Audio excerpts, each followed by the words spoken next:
With Augie. Hi, Augie. Yan, napaka-hectic ng schedule nila because of schedule ni Nate nila. Kasi everyday siya dahil sa kanyang conference sa UN. Pero kakatapos lang kanina, tapos pagsalita siya ng siya yung napili sa group niya. So, happy siya. Kaya nagpapahinga. Yeah. Mga parents. Saya-saya ni Augie. So, Augie, hanggang kailan kayo? Monday, no? Actually, 26, pero ang flight namin 1 a.m. Ng 26? 27. So, the whole day pa ng 26. Ito lang kami. So, thank you. At saka, syempre, sabi nga ng mga friends ko, you're such a proud dad kay Nate. Yes, thank you. Tuwan-tuwa sila pag nag-update ka sa Instagram. Pasensya na po, proud dad. Hindi, pero yung sila mismo, yung napipil nila yung pagiging proud dad mo. Tsaka ibang experience daw for you, diba? Yes. Thank you very much sa support. God bless everyone. Yeah, hindi lahat ng 10-year-old siya, di ba? 12. 12 na ba? Ang bilis.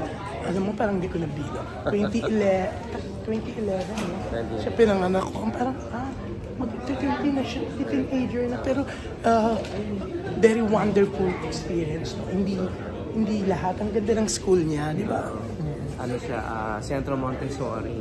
So, nag-attend siya ng Montessori model for the United Nations. So, kasama niya itong mga kaklase niya ng Pilipino. Hindi ko na kinukunan yung mga kaklase kasi hindi ako nagpaalam sa parents.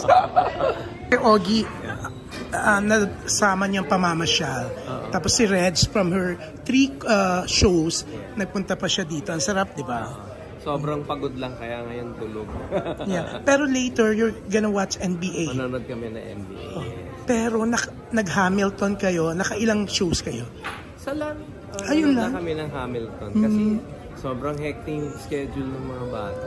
Naisingit lang namin. Pero parang ikaw parang pagod na pagod ka. No? Kasi galing din ako ng 3 show sa Manila.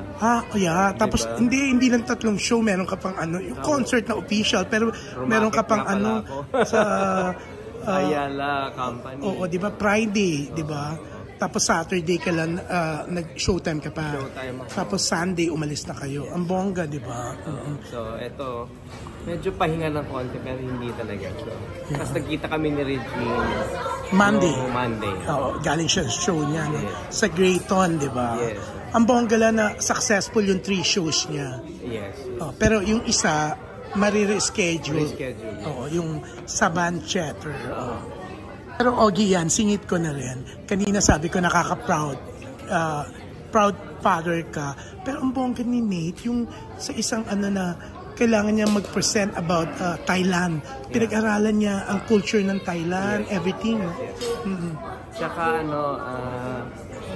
kasi hindi lahat napipili magsalita eh. So, napili naman siya among marami pinagpili. Pero, ikaw mismo, na-amaze ka sa kanya? Medyo. Oo, kasi ako, ang bongga, di ba? For you na mag-aral ka about Thailand, dahil magpe-present ka about the Philippines, is okay. Kasi Pilipino ka, syempre, di ba? Pero about Thailand na pag-aaralan mo, di ba? It's so bongga. Yes. Tsaka nakakatuwa na sobrang siyang interesado sa ginagawa. At yung mga kaklase. Yeah.